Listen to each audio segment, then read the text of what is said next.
saudara-saudara kaum muslimin sidang Jumat yang berbahagia, judul khutbah kita pada hari ini adalah amal unggulan di bulan Ramadan.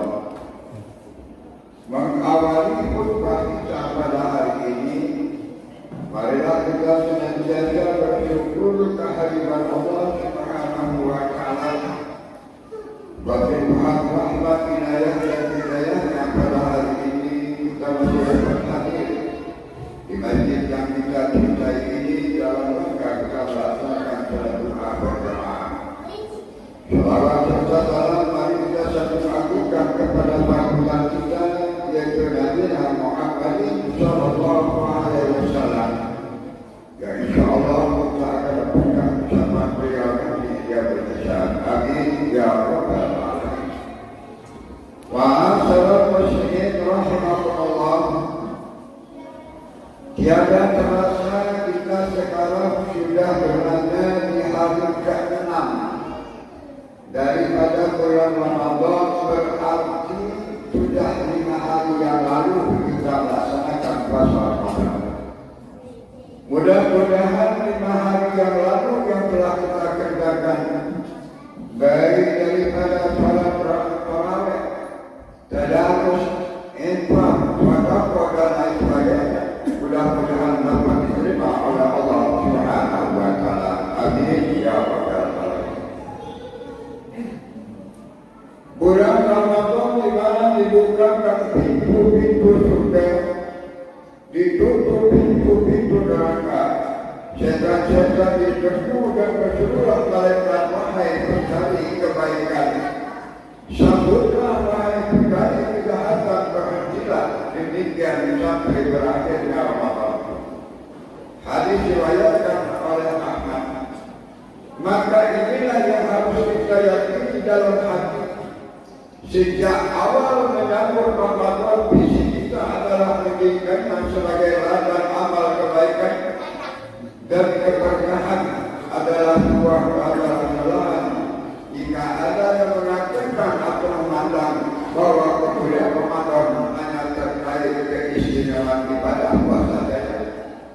Rasulullah SAW dan para sahabat telah mencontohkan dengan jelas kepada kita melalui banyak riwayat yang tersebar di kitab para ulama bagaimana mereka mengisi Ramadan dengan berbagai amal kebaikan begitu rupa, berlomba dan terus berlomba seolah tidak rela jika bulan ini hanya terbiaskan alasan dan duduk mata.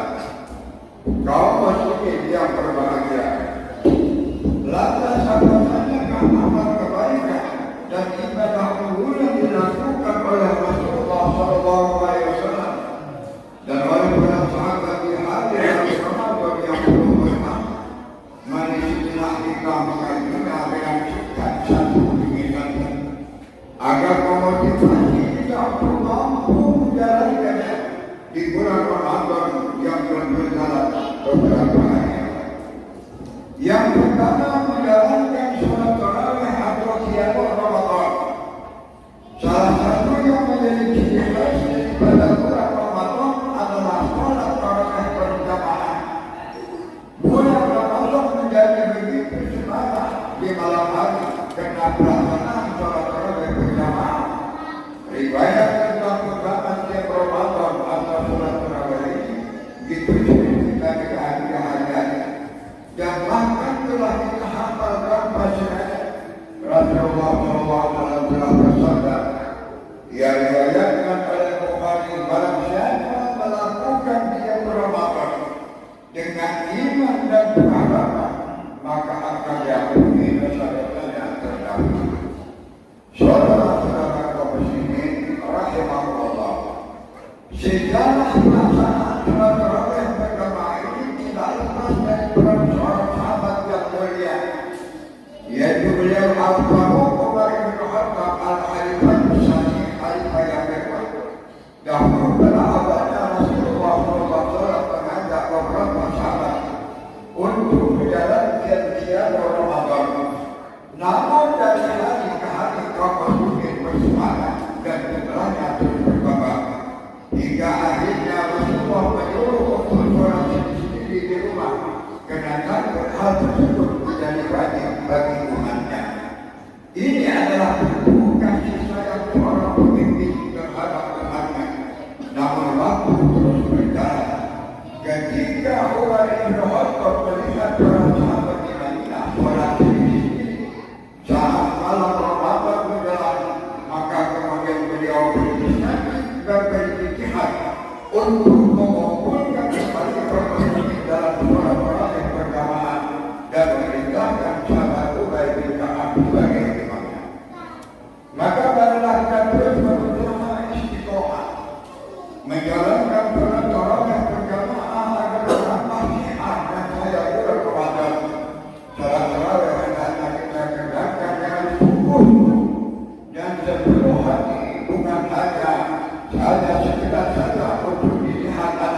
kita bisa mencontoh bagaimana Rasulullah SAW begitu bersyukur dalam dia berlayar, maka hingga kaki beliau yang mulia tegak-tegak karena begitu lamanya beliau berdiri bermunajat kepada Allah Subhanahu wa Ta'ala. Saudara-saudara kaum muslimin rahimahullah, amalnya kemuliaan yang kedua adalah tilawah dan tadarus atau mempelajari Al-Quran. Bulan Ramadan adalah syahrul Quran, bulan Al-Quran. Bukan saja karena Al-Quran pun di dalam bulan Ramadan, namun karena memang salah satu agenda dan amalan Ramadan adalah membaca dan mempelajari Al-Quran.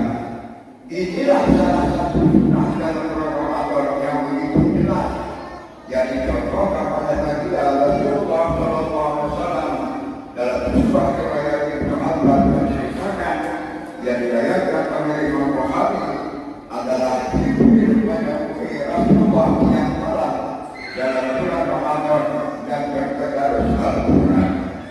Sudah menjadi kebiasaan baik yang ada di masyarakat kita bersama-sama membaca dan saling menyimak baca Al-Quran yang disebut dengan tadarusan.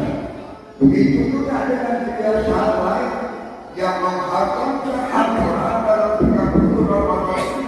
Ini semua harus kita jaga dan syukuri, dan tentu tidak lupa kita berusaha untuk meningkatkan diri dari hari ke hari, bukan hanya sekedar membaca atau tilawah, namun juga mempelajari dan memahami makna-makna yang terkandung dalam Al-Quran. Marilah kita simak sabda baginda Rasulullah SAW, khairukum man ta'allama al-Quran wa 'allama. Artinya yang terbaik di antara kalian adalah mereka yang mempelajari Al-Quran dan mengajarkan kepada orang lain. Saudara-saudara kaum muslimin rahimahullah, marilah kita menyediakan waktu bersuci dalam hari-hari kita di bulan Ramadan. Bukan hanya sekedar kita membaca Al-Quran di siang hari dan malam, namun juga mencoba untuk memahami dan mentadaburi. Terlebih lagi saat ini begitu banyak ceramah, kajian pengajian yang memahami, membahas seputar Al-Quran dan tafsir, maka akan sangat indah dan berkesan. Ramadan kita jadikan mampu menghadiri majlis-majlis ilmu semacam itu.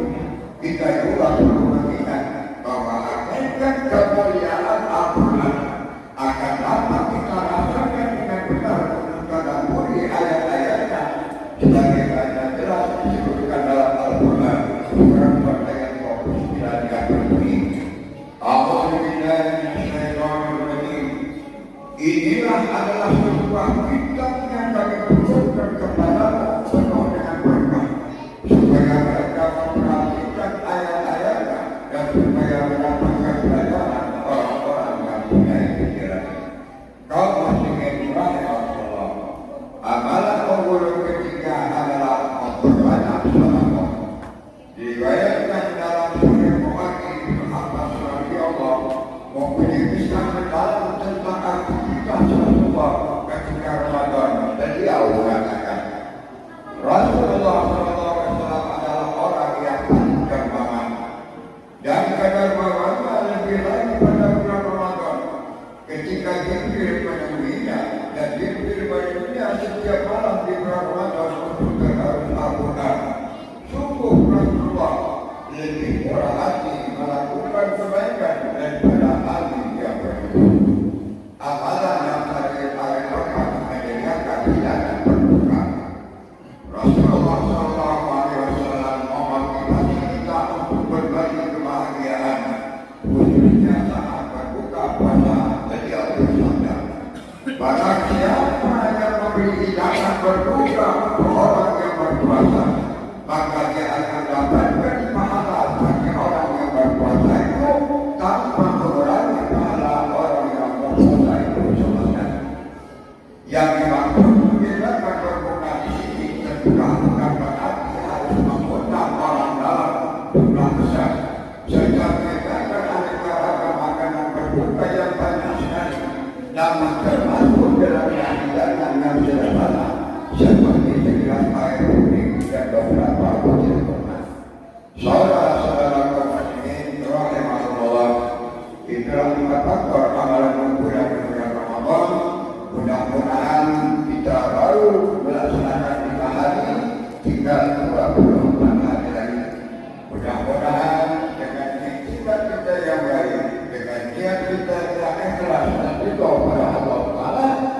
kepada dosa kita dan menjalankan kerananya. Amin ya rabbal alamin. Aku qouli hadza wa astaghfirullaha li wa lakum wa lisa'iril muslimina wal muslimat wal mu'minina wal mu'minat fastaghfiruhu innahu huwal ghafurur rahim.